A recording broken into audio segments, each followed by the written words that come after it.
의외로 실행력이 타고난 사람은 많지만 타고나지 않은 실행력을 고치려는 사람은 많지 않습니다. 언제나 본능을 역행하면서 살고 성공을 거머쥐시길 바라겠습니다.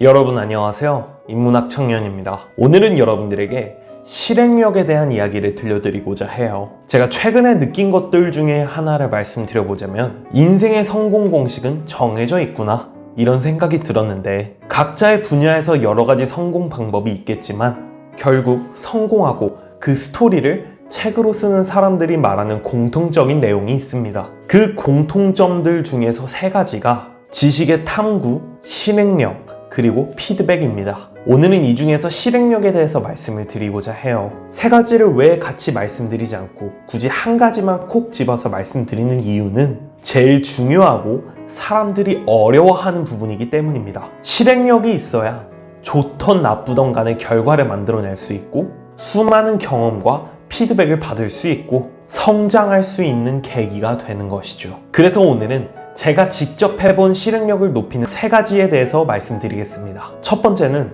내가 부족하다는 걸 인정하고 따르라입니다. 사람들은 변화를 추구하지 않습니다. 왜 그럴까요? 편안하게 안주하고 싶은 본능 때문에 그렇습니다. 하지만 우리는 성공을 위해서는 끊임없이 변화를 해야 한다는 사실을 이성적으로 아주 잘 알고 있습니다. 미라클 모닝부터 운동하는 습관까지 사소한 것부터 나중에 책을 쓴다거나 동호회를 가입한다 등 이러한 큰 일까지, 막상 새로운 변화를 시도할 때는 앞에 가로막는 게 있죠. 바로 두려움입니다. 결과가 잘 나오지 않을 것에 대한 두려움이나 주위 사람들의 평판 등등 여러 가지 요소가 있으리라 생각해요. 여기서 중요한 건 우리는 완벽하지 않은 사람이라는 걸 인식해야 됩니다. 지금 여러분이 변화를 시도하는 건 충분한 기회비용을 지불하고 성장하려는 신호입니다. 네, 맞아요. 지금 여러분이 두렵다면 그건 성공하라는 신호인 겁니다. 두려움 없이 편안하게 산다면 그게 오히려 성장에는 독이 된다는 거죠.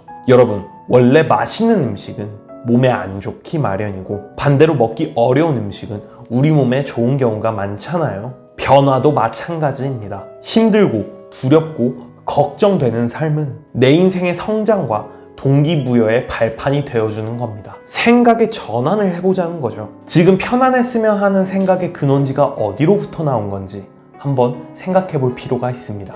제 생각엔 아마도 본능이라고 생각합니다. 두려움은 편안함의 본능을 거스르는 역행자입니다. 절대로 순리자로 살지 마세요. 이 두려움의 본성을 거스르는 일만이 성공의 지름길입니다. 두 번째는 성장하는 걸 믿어야 합니다. 두려움이 신호라면 이제는 이 신호를 실천에 옮겨야 합니다. 실천에 옮겼을 때 당연히 여러분은 실패할 거예요. 네, 당연히 실패할 겁니다. 우연하게 성공을 하셨다고 하더라도 좋아하실 필요는 없어요. 어차피 금세 다시 실패할 거니까요. 제가 여러분의 실패를 바라는 것처럼 들리시나요? 네, 맞습니다.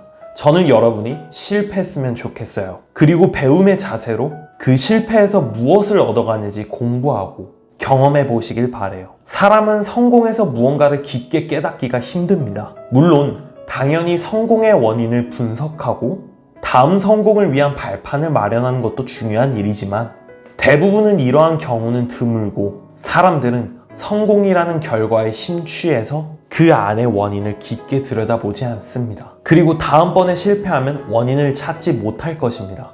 이상하다. 저번이랑 똑같이 했는데 왜 이번에는 실패했지? 그래서 우리는 실행을 함에 있어서는 성공에 연연하지 말아야 합니다. 성공은 수많은 실패에서 얻어가는 경험과 피드백으로 이뤄낸 결과니까요. 그래서 여러분은 지금 실패를 하더라도 잘하고 있고 성장해 나가고 있다는 사실을 잊어서는 안 됩니다. 여러분이 유지해야 될 건 배우고자 하는 태도와 피드백을 받고자 함에 거리낌이 없어야 합니다. 마지막 세 번째는 자기 결정권을 키워라입니다. 여러분은 오늘 먹을 식사를 고르는데 시간을 얼마나 소비하시나요? 예전에 제가 알던 직장인은 식사 메뉴를 고르는데 그렇게 고민을 많이 했습니다. 왜 그렇게 깊게 고민을 하냐고 물어보았더니 그게 힘든 회사 생활의 유일한 낙이라고 하더라고요. 저도 회사 생활을 해본 사람으로서 충분히 이해가 갑니다. 하지만 여러분, 여기서 중요한 건 결국 고른 식사가 맛있었느냐 맛없느냐가 중요한 게 아닙니다. 식사를 결정할 때까지